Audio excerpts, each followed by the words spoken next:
Hello and welcome to the DM's Book Club. A book club? No, it is a book club. No, wait, No. we should redo that. Yes, we should read that. DM's Film Club, yeah? DM's Film Club. Oh my god, okay, sure.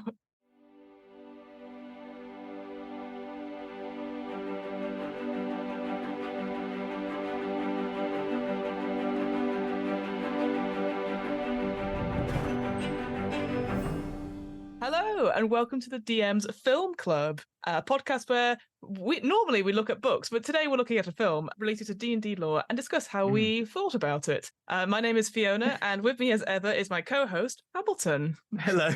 Yeah, I didn't think that worked, but it doesn't matter. We'll keep going. We'll keep going. It's fine. How are you, Hamilton? I'm okay. Yeah, as I said to you earlier, I was just busy editing all day, so I'm just a little bit frazzled. Frazzled from that. Listen to myself enough, so I might be quiet.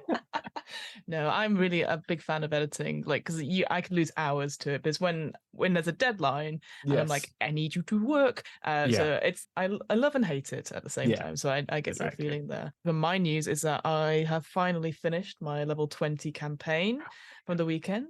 I know. And we talked about it. We're going to probably do an episode on it at some point, as in, like, what do we do at the end of a campaign? Have people got to the end of campaigns? Because you come to an end of a campaign with your Dragon Heist stuff, and I've run one-shots which act like campaigns, so even though there should be one shot, they go for 9 sessions and stuff. So I've been on both sides in terms of a DM or a games master, and ending Bowies as well. And ending Bowies, of course. Yeah.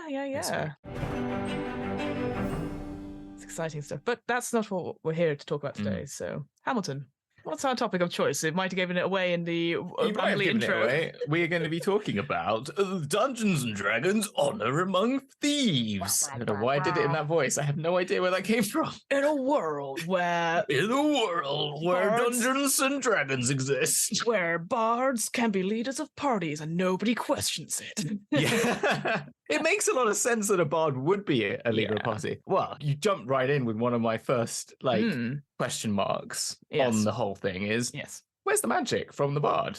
Bards are an epic spellcasting thing where I'm hoping that this is like a bit of storytelling, not requiring any more, like adding too many layers on in the first. I'm jumping right in here, sorry. But go for it. Adding too many layers on those uninitiated to see that someone who's got a lute just magically makes magic, because it could cause confusion. And does everyone who played music make magic? So I'm imagining episode 2, a number 2. In number 2, I'm assuming there will be a sequel. Sequel, that's what I'm looking for. That maybe this magical ability would then emanate or appear. That's the first thing that just was like, so he doesn't do anything. He literally is just a planner. Which is one of the jokes. So what do you do? So I plan, and you're like, that's it. Because as we all know, it's very important in any D&D game. Well, as you know, any plan never survives contact with the players. So that's one thing out of, for me, myriad of interesting things. No, I think it's a good one to start on. So how did you find the film overall? What's overall? 8 out of 10. Solid. 8 out of 10. 8 out of 10. Whoa. I absolutely came away really happy with the movie. Great. Fundamentally was like, as a movie, not as a D&D movie, but as a movie that is competing on the stage of any Marvel movie, which all it fundamentally says, what I've said for many years, every Marvel movie is just a D&D campaign. Yes. Basically, and particularly like Shang-Chi, for example, which is the ultimate Feywild adventure, is that it competes on that level. And I thought it was more heartwarming and had that little tinge of the Lord of the Rings of people and a little less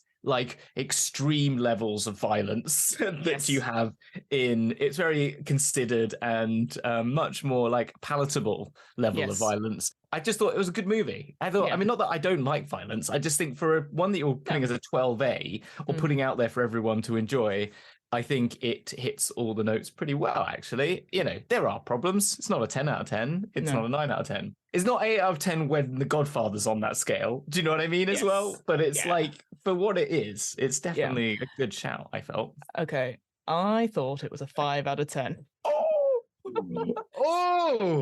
I'm so ready for the spicy responses. One thing I want to say up front is that, and I agree with some of the more later reviews that have come out recently about it, because obviously it's been overwhelmingly positive. Yeah. And And I think one thing for me is that if I was going to tell someone, like, what is it about? What is this all about? I wouldn't necessarily tell them the story of what it's about. And I'm sure we can talk about it a little bit here.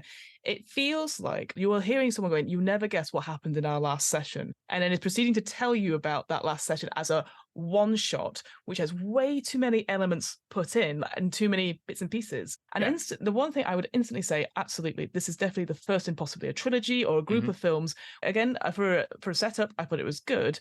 But because of the way this story was, the editing, I will say, all over the place for me.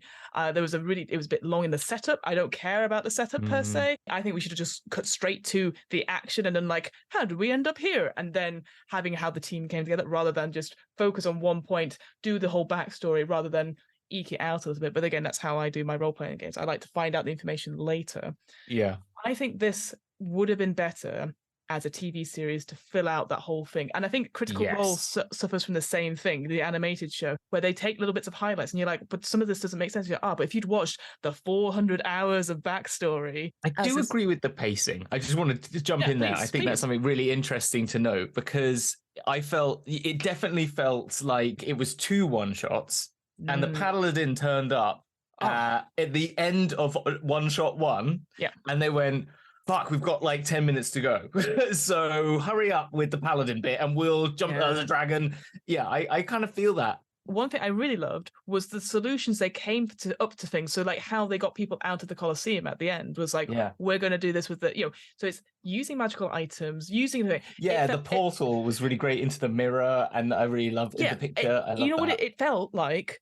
They'd played a D&D session and someone gone, how about this as a plan? Yeah, and it felt very D&D in that sense of like, oh, this should not work, but it does. And it's that rule of course. I really enjoyed those solutions because it felt very much like something, again, I would do in the D&D campaign, that we're going to do these crazy things. And they just so happened to work. So I really enjoyed both getting into the vault and both trying to get people out of the stadium. I thought that was really, really cool. The other thing, and this is my biggest criticism, and I appreciate this is probably going to colour a lot of my review. So D&D, for me, has always been, it is a group game and everyone gets their moment to shine. And that obviously helps when you have longer campaigns, and people can take the spotlight, etc. Problem with this one shot, it is a heist about one guy and his motivations and everyone else helping in. Now, they do have incredibly thin backstories. I feel like the female characters in it don't really get a good look in. And when they do get a little bit of a look in, like the barbarian story, and I mean, I appreciate it. I'm saying that I love barbarians. Holger, I thought was great. She didn't really have much to work with. And neither did Doric, the druid, who had like, I don't like humans because of this. And that kind of just went away. She's a badass, druid, has some really cool sequences, but then kind of gets lumbered with Simon. And then, of course, the villain, I know you're laughing so hard now, the villain, this incredible cool red wizard who all she really does is stand around looking very menacing and has one cool interaction with presumably Vecna. Spoilers. No, Sastan. Sastan, there you go. I got that wrong then. It's some really cool bits. But so what? It just kind of felt like there was too many characters to make it work in such a tight time thing. And I just felt we skipped some really important things. So at the beginning, I really didn't like the beginning because it obviously sets up, it felt a bit of faff, but also it sets up with an orc being put into Reveler's End. And it's like, we've got the bard who's knitting, and then you've got Holger who's just eating potatoes. And then the orc goes, well, I'm going to go and try and sexually harass Holger. Technically, that's what happens. And you think to yourself, what would be cool is that he goes and tries to beat up the bard and the whole, I don't know, anything else. I know what you mean. Was definitely, I felt that at the beginning. I thought, I did think it was a little bit right. It's on the nose, right? It's trying but to. But that's where the difference between an 8 and a 10. Do you know what I mean? No, I agree. Yeah. It just felt a little bit in places. The writing, some of the writing, I will say, was brilliant and really funny. I laughed. I know, weird. Yeah. But some of it was a bit like, some exposition. And some of the jokes, some of the visual jokes were really good. Like there's a whole scene with intellect devourers, and of course they all wander past, all that sort of thing, and you get the joke, and then someone points out that was a joke, or some points to it, which again was pointed out in one of the reviews, and I was like, yeah, you could have just left it. Because we get the joke as in like these intellect devourers don't pay attention. You've got to understand, I know, and I totally disagree with this. A lot of Marvel films do this as well. They do, I think as well, which is like they're playing to lowest common denominator is the theory that everyone says, and so with that which I think is really unfair because it really belittles the audience and states that the audience isn't clever enough to get it. Agreed. But there is definitely someone exec. You can hear them going, "You better make sure someone says that's a joke because they'll miss it." And everyone else in the room has gone, "No, they'll get it." And they go, "No, I'm the one with the money bag, so you do it." Yeah, it did feel to me like if it didn't have the D&D branding on, it would just be a generic fantasy film. And am I going to watch it again? Maybe. But I want to talk about the positives because I appreciate that's a lot of negative, which sort of undermines quite a lot of what I was looking for. I want to say how cool the visual effects were, particularly in the final combat. All the combat effects were great. All the combat, but Time Stop, incredible. Oh, Time Stop was so cool. And that was such a cool... underused spell as well. I love that spell. I think, it was all very interesting. I did think Simon, I know I said before off podcast, like I was like, I'm not looking forward to Simon. I actually thought his character art was really interesting. Yeah. And the whole idea of being like attunement and being sort of like you're in your own way, that is like a pure D&D, like you could play that in a game, that sort of thing. But it kind of just, again, it's that sort of thing where I wish other people had the same spotlight as that. I agree with you on this. And I think that when you think of like the development even of the main character, Chris Pine's character, I've forgotten his name now. Exactly. That's the other thing. Eldrin. It was called Ed, wasn't he? So, I'm calling him Ed, yeah. But I do agree. I just want to say, I wanted to agree with you completely because they got brought up. It's like, Simon's the only name I remember. Yeah, Simon's the only name. And Holger, because they say that a lot actually. And Doric, because I was thinking, Doric columns. That's the type of column. Yeah. But I wanted to agree with you because they talked about like how well maybe he's saying stuff, and it's like, that's like a bardic inspiration. But even then, I was like, you don't see him doing magic. There's no magic. There's no like, and so sucks. And I was kind of I wanted more of the like inspirations. I think that was the only thing that I was like, I'm not angry like, they're turning into an owlbear. No. Because that was freaking cool. And if they made Wild Shape more like that, then yes, that would be great because that's what Wild Shape should be. Like badass, but it's not. I also want to speak to some people like, because it's the arguments come back going, that's not a tiefling. I'm like, I do not give a fuck. Like, like if anyone wants to go, as I said multiple times about the 2E tiefling table, that a tiefling is actually a much more rounded relationship to all the lower planes. And as such, the original tiefling, there was a table that you could take the traits that, to have loads of traits in the Planescape books about, if you get horns or not, if you have a tail or not, if you have a spiked tail or a forked tail or no tail. We've got used to in 5e and in the modern era of particularly of D&D of a particular look of a tiefling, but a tiefling is a much more varied and ranged sort of character. So that's just like there's the gatekeepers that don't even know what they're talking about. Do you know what I mean? It's that sort of crap. It's like you're gatekeeping, but you don't even, which is stupid in its first place, but not even knowing the law is silly. I know. I think someone made a really good comparison, and I'm going to say Dice Maker made a very good comparison, and I do agree with this a little bit. This is supposed to be, with the heist sort of elements, bringing people together, taking back what they've stolen from them. It's supposed to be a little bit like Guardians of the Galaxy. And when you look at Guardians of the Galaxy, you've got a tree person, you've got a raccoon, and you've got a green-skinned lady. Like, you have a lot more diversity. You don't even have to explain it. You don't. But that's the difference between a D&D session and a non-D&D session, which is in the D&D session you feel like you have to explain all these things. And I think also they're trying to build their lore, and so like I get that, but you didn't need to explain what a tiefling was. You don't. But they didn't. They didn't really. They didn't really. I totally agree. And also Gamora and her relationship with Nebula is a much more dynamic. So interesting. A really great two female characters and amazing actresses in themselves as well. Like absolutely incredibly played through the whole way through the whole Marvel. Again, got so much more time to develop that than other movies, but you still got it from pretty early on. It wasn't completely as developed as it does become. And I think, again, the Chris's Chris, I know. Chris P and Chris P, they do take the majority of the story. I think the relationships, though, that Holger does gain, and I think is important to remember, is the relationship with the daughter. I've forgotten the name of the daughter. And I think that doesn't matter. She's No, but again, I think it's unfair to say that there's no development there, because I think there's a development between her relationship and the daughter. And like, it is played in relationship to Chris Pines, because it's like she cares much more for her than him in some respects, because she sees the mother. But I think that development was critical. And I just think in my mind, it's not like sometimes you can find, like I'd say with Doric's character, if Doric wasn't there, the movie wouldn't be very different. But if Holger wasn't there, the movie wouldn't exist. Agreed. It didn't hit me how like this connection to the daughter with Holger was until, spoilers, she dies. And then we have a whole montage of stuff. And I was like, I would have loved that, like more signal boosting, but more signaling that that she's like, well, we need to go back because I think it was the only subtle one was when they first meet the daughter for the second time, and she runs to Holger. Yeah, exactly. And you can tell, and I think that was when you were like, but again, it's playing on Chris Pine's self-involvement, if you know what I mean, Ed's character, which is he only sees his relationship to his wife and to his, relationship between people and him. He's not actually, what his learning experience is, I'm not the center of the universe in some respects. What? I know, but that's the kind of part of the story in some respects. Yeah, no, I agree with that. I think, how do you pronounce his name? The paladin's name is Xenk, like Zenik? Zenk, I think is his name. Yeah, the paladin. From the movie promotional stuff, you think he's a proper part of the party, but then he just turns up. So I was I felt kind of bad. The NPC who just turns up, and then the NPC really, wasn't he? The NPC, absolutely. Well, this is the thing I do want to say. Whilst the writing in places and maybe some of the characterizations I felt I was a bit about, I will say, I thought all the performances across the board were quite solid. You can tell people were enjoying being their characters. Like, I think like Zenk as a character, this paladin, like played so well. There are certain like tropes we're trying to hit in. It's this is the paladin who's good and true and doesn't deviate, but is the cool guy. Like everyone's enamored by this person. There's jokes with him and stuff like that. And I just I would have liked to see him earlier. Like he just turns up to move the plot along a little bit, and then he disappears. And I'm like, but he's such a badass. Why would you not say, hey, can you stay with us to go finish the thing? Yeah.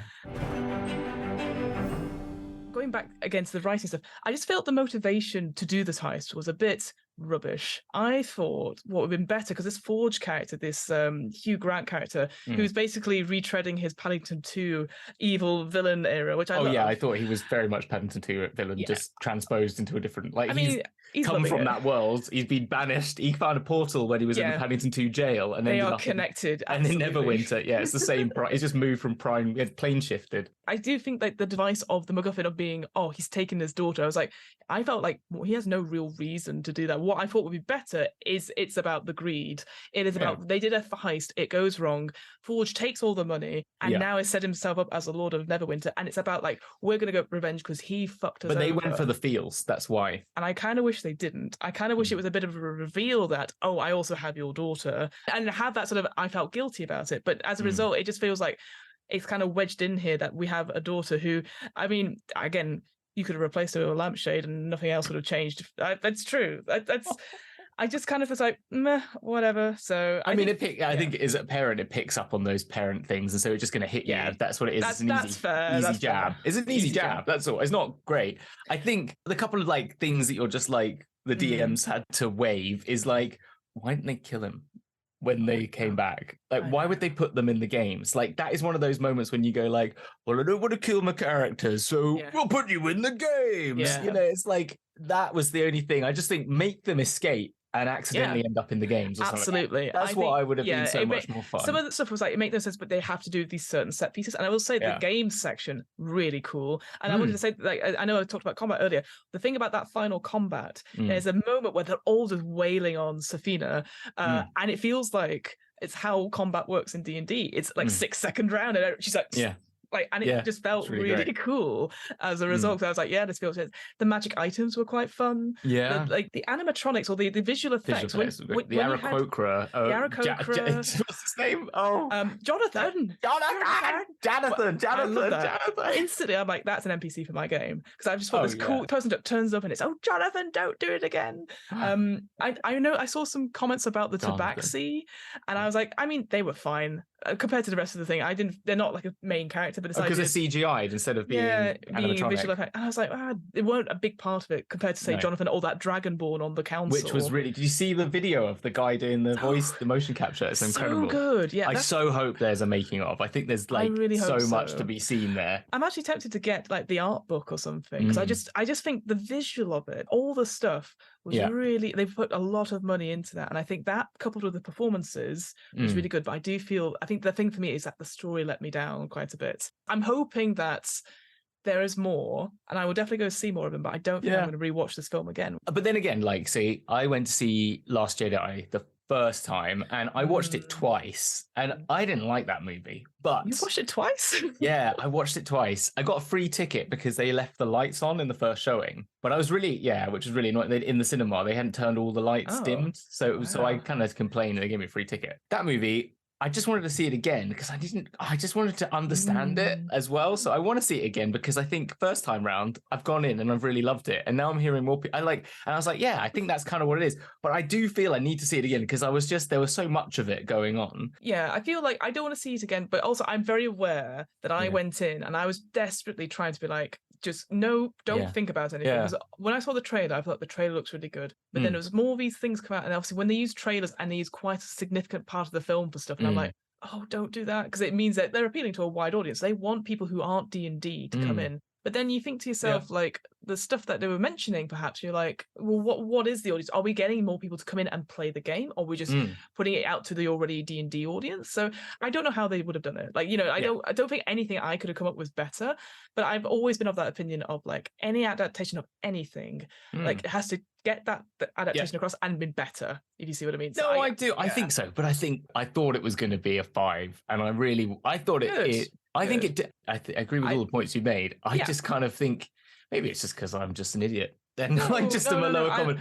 It did enough to like. I think I was like, it's in Forgotten Realms. Tick. That's really good. I'm really happy about that. Oh, it's got Elminster in it. Tick. Yes. It's they mention Mordenkainen. They go to Neverwinter, which is cool. They mention Baldur's Gate, and we see the Spine of the World. We see like the Rime of the Frostmaiden place. You see all these cool places. I was so happy about like all those little things. I was like, great. Like there's mentions of like the Harpers and the Harpers and the Emerald Enclave. And I was like, oh, like, but and it also wasn't like, by the way, these are the Harpers and blah blah blah blah. Like it was just like a general sort of thing, and I like that. Very simple. It didn't explain the Emerald Enclave enough. At all. It just it gave a very they're a very interesting group of people, and they become quite important. And I was quite like they could have explained a little bit more about their or their have desires. A few more people like just wandering about, maybe telling Doric, oh, you should trust them and you should go out and explore. But Doric's relationship to nature could have been much more played upon, because that's the Emerald Enclave's like the Druidics, Druidic, and also the relationship that they're destroying their land that was hardly ever really mentioned upon. And there's a really interesting one in Uncaged. In Uncaged, the one that I use as a one shot, I've forgotten the name, but the Dryads one. The Night's Watch. Night Watch, that's it. Really interesting, and that talks about logging, and it's very interesting, like environmental storyline behind it, which is really key. And I think there could have been more played on that, particularly in the world we live in these days. I think it just it made me happy. Good. That's the thing. I want to take people away. I do think people should see it, and I think you should take other people. I think you should go in a group to see it. I would take people who are interested in D&D but not sure. I think you should take them to it, and then to be able to have that discussion and then get into other games from those discussions. On Sunday, after I'd seen the film, I'd gone to a leaving do or something like that, and I was talking to somebody about the D&D film, and then we got chatting about role-playing games, and now they want to introduce their partner into doing role-playing, Cool. So they need the seed. People do need to see that sort of thing, but I feel like if you're a diehard D&D fan, you're always going to find problems in quotation marks. And I'm not a diehard D&D fan. I just think your issues are not with it from a D&D point of view. I feel like as a D&D film, it's decent. Like like compared to some, let's say, the other D&D film that's been out.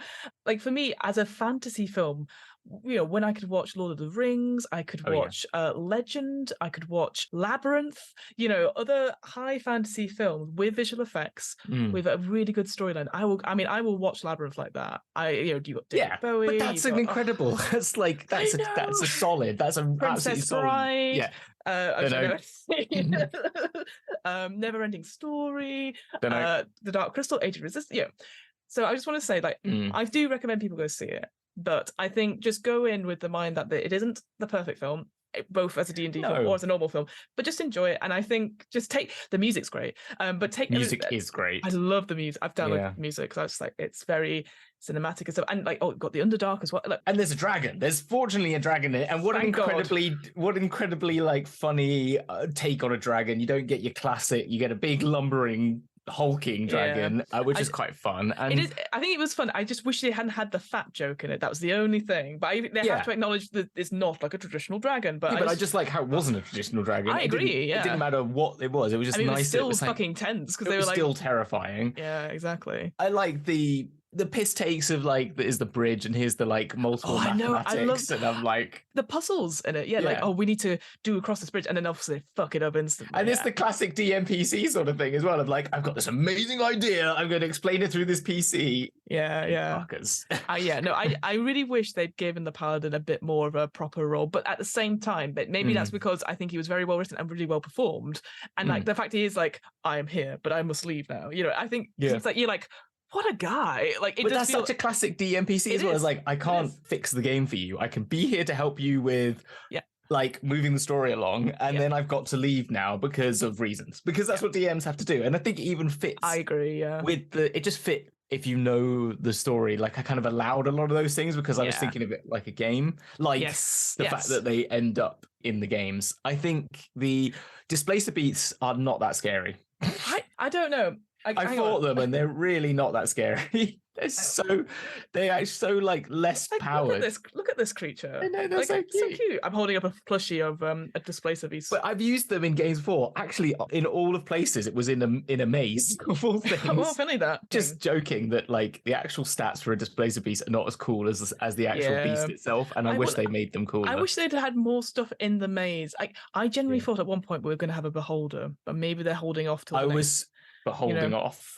I mean, I totally agree. Where is our beholder? I don't see them. believe if I was going to put money down on where they go next, it's either going to be Luskan or Waterdeep. I feel like you'd go to Waterdeep next. I feel like you would want to meet Xanathar, and I think you'd want to go to the Yawning Portal and end up in the Under Mountain. Talking of adventures, can I mention what I found out the other day, which is that it's from the Dicebreaker Archital. So, based on 2 adventures, which is the Gates of Neverdeath and then the Crown of Neverwinter. The Crown of Neverwinter. That's what I couldn't find. Yeah, the Crown of Neverwinter 4E. They sound really interesting. Yes. I think if anyone wants to play along or take those characters, because you can find them on D&D Beyond. Yes, the Rogues Gallery. You can't pick up Gates of Neverdeath. I can't find it anywhere. I couldn't find that anywhere. It was a very small prelude, and there is a PDF on Scribd, but that's the only. I know, but that's the only place I could find. I can't find to buy it anywhere, so I haven't had a chance to read I always look for that as well. But also, it's dangerous to. I will say this: it's always dangerous to download PDFs, which you don't know where they're from. I wouldn't even download it. I was just like, that is all I can find it in the. When I searched everywhere, searched DM's Guild. So I think there's a call out to D&D wizards to get that out. But I think it'll be interesting to see. But you can get the Crown of Neverwinter, which deals in a crown similar to the crown they have to get, and deals with the Fae and their relationship to Neverwinter. So if you want to play along, the Gates of Neverdeath is just the prequel bit when they're in Fae. So you could probably figure that out yourself. But if you wanted to play along in a close enough adventure, there is that. And it is $4.99 on DM's Guild. Roughly $5 or something like that. But I completely agree. There's also, I will say, there's a couple of books, a prequel comic, 2 books, one about Doric and one about the heist they do before they go and are in Rebel's End. Oh, that sounds quite interesting. Yeah, and I think, again, it's that sort of thing where it totally makes sense. But I always find that any film that relies on you having to do homework around it, I instantly go, no thanks. It needs to be interesting. But that's just me going, am I going to read these books? Probably not. But on the TV show thing, I just think nowadays there's so many movies that I'm like, it'd be so great as a TV show. One that comes to mind is Sicario. You've seen that movie? No, what's that? Sicario. One? It's about like the drug cartel, and it's got Emily Blunt in it. Oh yeah, she's great. It's got Love her. Bad guy. Good. I'm really bad with names. I'm so bad. We couldn't name any of the D&D characters in this bloody film, so I wouldn't worry about it. I'm going to find it. Sicario. It's got Josh Brolin in it, bad guy. Benicio del Toro, Isabella Mercedes, and... he's great. Oh, great actor. It's really good. It's about a drug cartel, but it's like, it could be a TV show. It'd be perfect as a TV show, is my point. And like... I think when you see things like Mandalorian, you see Andor and all the stuff, and Loki, etc. I mean, if they made Loki into a movie, it would have been great, but it wouldn't have been as good. Yeah, it would be short, 6 1-hour episodes. D&D doesn't work as a one shot. And I don't think you should try ever. And so, I mean, it can, but it really takes a lot of effort, and you have to do one thing. And they try to do more than one thing. Yes. And I think the fact that there's a Dragonlance TV show coming out, I'm much more interested in that, only from the point, as in I know nothing about Dragonlance, but because it's a TV show. Yeah. And if they said, this movie is like episode 1 or is like going to be expanded upon in a movie. Like this is the intro heist. Yes. That'd been great. And then 6 months later, there's like a TV show that goes on with it. Would be so much cooler. I agree. That interfaces with just 1 or 2 of the characters, like Doric gets a TV show or, or something on those lines. Like a prequel TV show sort of thing, just like a one-off. Just like between Avengers movies where they had, wasn't a good one. I wasn't a great fan of Captain America. What was it? The Winter Soldier and Falcon. Oh yeah, Falcon and Winter Soldier. I do think that was the weakest one out of all. It's the weakest one, but it did a lot for being able to explain that relationship. Agreed, and it was good. Like I think the 2 actors that in the leads with it obviously had a lot of fun doing it, and also you felt it as well. But that storyline again, it's just not as great as Loki, but it was still like it had a lot of parts, and it could give you a lot of time to negotiate that the sort of relationships that they both have to Captain America vicariously without each of them in some respects, and I thought it was really it's interesting because we're now coming. So obviously we with Marvelification of these films, and then obviously going into TV shows. I mean, we used to have stuff like like Buffy, Angel, that sort of thing. Which originally Buffy was a film. Sabrina was also a film, and then they moved into TV shows, and it was a regular thing that people really enjoyed. That sort of little supernatural hit. And then we went away to big films, and then now coming back. So our viewing habits have changed. I think that's the thing, and I think to myself. That's probably what is informing this decision. Again, I always say this: if this film had come out 5 years ago, I would have been all over it. I think is the term. But if it was done like a Disney level Prime or Netflix or HBO TV show, it would be. I mean, you think about it. We don't have the Last of Us film; it's the Last of Us TV show, and right? That would have been tragic if it was put into a film, because it would have been just like any other zombie film, and it's only benefited by by prolonging that sort of thing, which I still haven't seen the TV show, but I can tell from the game. Yeah, it's very traumatic. It's great. I cried as usual. The game. Yeah, so is the game. Yeah, exactly. Cried all the way through that ending. I was like, why are you crying? No, awful. But yeah, so there you go. That's our sort of quick sort of review on Amongst Thieves. Like I said, I think we agree on several things about it. But yeah, so go see it. Like again, there's nothing that makes me go, I wouldn't warn people off it, but I just know that I have maybe a different standard to things. I would say I hope it does well enough that they can make a second. Yes, and that the second I think will be better for it.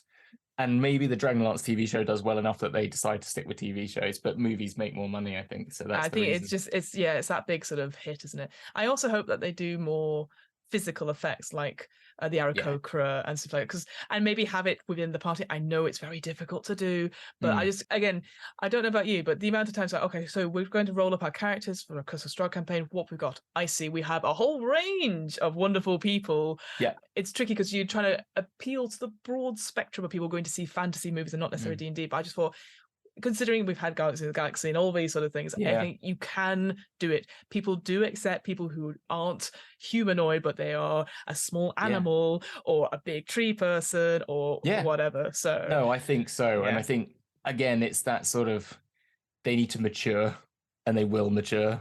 Like we think of Marvel films from the era of Hulk, they're a completely different beast to what they were 10 years later, 2007, 8 to now. So I think it's just, hopefully it's something that will progress. I think so too. So I think it's a promising start for sure. So thank you, Hamilton, for letting me go. Oh, thank you. I thought it was all right. If you're not watching a D&D film and you're not editing, where can we find you on the internet? What's your next project? And what film would you say people should watch if they enjoyed the D&D film? What other films would you get on top of that? There you go. Okay. What can I do? There is one. What else am I doing on the internet? You can find Theatre Macabre as a podcast. If you search for Dragon Presents, or you search for Theatre Macabre Dragon or whatever, you will find it there. It's on, I'm sure there's a link somewhere. And then I'll just go, other than that, Bowie's is getting there. I'm editing. It's coming. May is the hopeful time that it'll be out. And then if I was going to recommend a movie that was related, we've already mentioned Guardians of the Galaxy. Mm-hmm. I mean, the third one of that's coming out this month.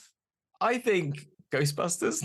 Yeah, the latest one, or I haven't which seen the one? latest one yet. No, I've not seen the latest one either. So I don't know. The first one, I'm just like, I think it's ensemble cast.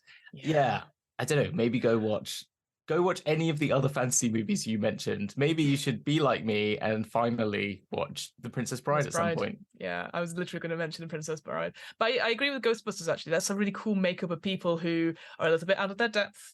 They often do something. And I would say that of the two original or three original, and also of the two new ones as well. Like certainly the all-female cast one, I really, really enjoyed. Like it's just a little bit different, so I would recommend. I didn't know what was the new one though. It's called Ghostbusters Afterlife, where that's it's like it. Was children. That that's the I haven't seen. That's the one I haven't seen. I'm like, I don't know if it's good, not what. I think it's different. I think it looks very cool. Look good. Look good was the new Indiana Jones in the trailer. It does look good. Yeah, I thought they might have done it. They might have just got it. Don't. The de-aging looked good as well. I did think it looked quite good as well. I was like, surprised. that is literally young Harrison Ford there, and then middle-aged Harrison Ford there, because he wasn't exactly young when he made them. But Phoebe Waller-Bridge as well in there. Exactly. I just think with her attached to it, maybe I really like her. Yeah, maybe it could be good. We also had the trailer for the Amazing Spider-Man, the animation, the new Spider-Verse one. Oh, it looks so good. But the first one is so good. That soundtrack. Talk about a music soundtrack. The first one. Yeah, the soundtracks to that's the best. Film. Yeah, I check out 100%. Check out the second trailer for the Spider-Verse 2 trailer, because I didn't get that trailer. I'm so annoyed. I check it. I'll check it after this call, because you're right. You're like, how can we improve on what is an incredible film, which packs in a lot, right? All these different characters of the same person. That is a great shout for like how to manage multiple characters. Give each of them a particular like reasoning, arc, everything. It all weirdly fits together because it's cracking writing, a really poignant story at the end, and it plays on the themes of all the Spider-Mans in such a great way. It's so good. I could watch that. I've watched that probably 4 or 5 times. Well, me too. And I think why it works so well, it's similar to like why it's live action. Obviously, you have only certain parameters because you don't have that money. At least in like animation, you're like, okay, a star explodes. You can draw that. You know, you can, and the same with audio drama. Oh, the ship sinks. Well, you can sound that, but you can't. So I think it has a certain benefit. So maybe they should think about doing a D&D animation instead. I just think they wouldn't want to do that. I just don't. No, I don't think they would either, because I think people think it might feels a bit childish, perhaps, in quotation marks. But when you have Spider-Verse, and like I said, the second one, when you have Vox Machina, like an 18 version of D&D, I even think that's probably better. That actually lends quite nicely onto then a recommendation. Then, if you were wanting to look for something different, that is an actual play, but has that similar levels of stakes and stuff. I know I've spoken to you about it before, but A Crown of Candy on Dimension 20 on YouTube as well, where it is just Game of Thrones, but they're all candy people, they're all cheese people. My God, the characters in that, they're playing kooky characters in a sense, but there's some incredibly dark political bits in it, some incredibly sad bits in it. Like there's almost a TPK, people don't survive. You just sat there going, this is brutal, and you could tell on the players that they are so connected to it. And that's what, again, any films or anything like that, I want that to inspire me to write stories like that or play stories like that. So if you want to find out where I am, what I'm doing, what are you doing? What am I doing? I run What Am I Rolling, which is a twice monthly RPG one-shot podcast. As always, it's going very, very well. We have the first part of The Between, which we did as a live show back in January. That is now out on the audio channel, which is great, because I've been meaning to get it out for a little while. If you like really dark things, you come to that game with no backstory whatsoever. And then at certain points, to succeed on certain roles, perhaps you have to be like, I take this move. And the move is like, okay, you now need to narrate a sort of vignette or something of this prompt from your backstory, and it's because you have to do it then and there. You can have stuff prepared if you want, but also you could just be informed by what's around you and then just do it then and there. So very improv-y in places. I love it. Cool. It was really, really good. So that's out just now. We've got a Discord. It's out. We do, and it's really fun. Come and join us. Come and join us.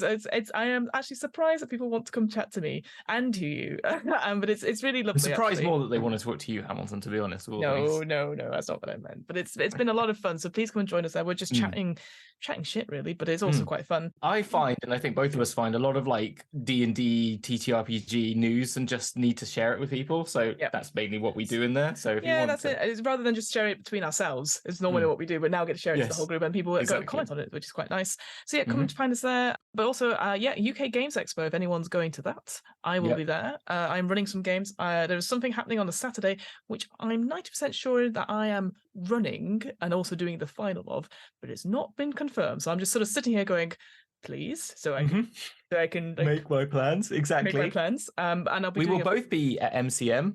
Yes, of course, the weekend before, so that'll be very exciting. Yeah, with all of our friends. Yeah, so we come look say like hi. So come say hi. We'll obviously put out more stuff closer we are to that. Busy time in podcasting land, but exciting time. So all very exciting. A lot happening as ever. But until next time, folks, thank you so much for listening, and we'll see you on the flip side. Bye.